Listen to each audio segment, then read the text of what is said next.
peak Julius Randle is better than prime Chris Bosh. Don't you ever say something stupid like that again, boy.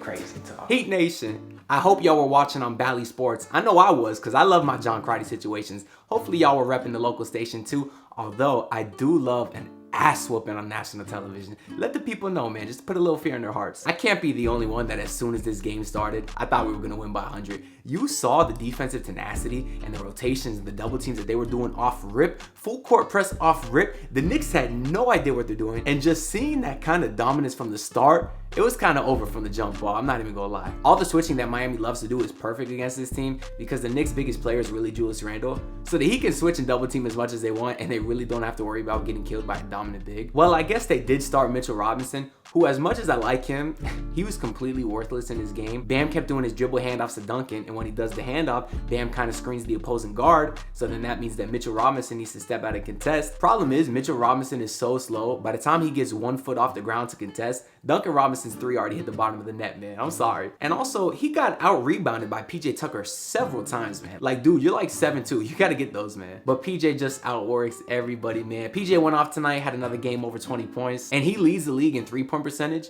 But imagine how much higher his percentage would be if he didn't have to catch all his shots like at his feet or like all the way over here.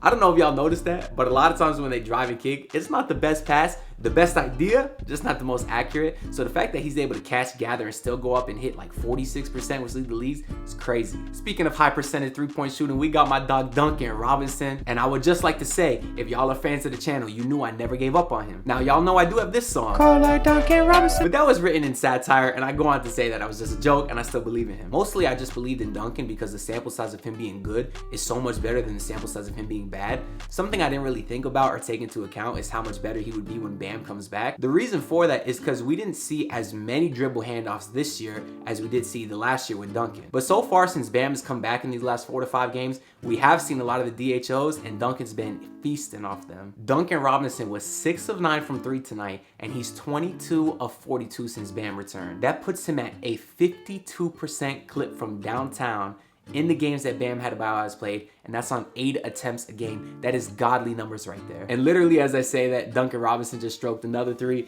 because I'm recording this game with 4 minutes to go because I want to get this out to y'all as quick as possible. So make that 7 to 10 tonight and just up to all the percentages I just said a little bit. But shout out to Duncan Robinson. I'm glad to see he got his swagger. Another thing I must say is I need to formally apologize to Gabe Vincent. This dude, I think I'm ready to say he's officially changed my mind. Going into the season, I wasn't the biggest fan. I said he had one skill, and it was to try really hard, which I appreciated, but I still didn't think he brought much besides that effort. But now I hate to say it, not only does he deserve a spot in the rotation, but I hate the fact that he's gonna have to be taken out of the starting lineup because the defensive tone that he sets from the jump is huge. But one day, I promise I will, closer to the end of the season, I will make a specific video titled, I'm sorry, Gabe Vincent. As far as the Knicks side, something I didn't even realize till my boy Khalil brought it up, is why doesn't Cam Reddish play? I know he came in a little bit for garbage time here, but the Knicks literally traded a first-round pick for him. Maybe they just hated Kevin Knox that much and they wanted him gone. That was the main part of the trade, but I don't know. Other than that, I just want to shout out Bernie, man. He tried showing J. Cole some love, held up the little sign, but J. Cole really wasn't feeling it, man. I was a little embarrassed for Bernie. It was a little awkward, I could kind of tell, but I still love you, Bernie. Don't worry. But that's all I gotta say for this video, man. Make sure to like, comment, rate. No, don't do none of that, all right? Do one thing for me. You see the subscribe button down below? Go ahead and hit that for me. We on the ground to 1,000 subs, and I appreciate y'all for real. Don't even hit that stupid bell notification all the YouTubers talk about. Don't hit like, don't do none of that.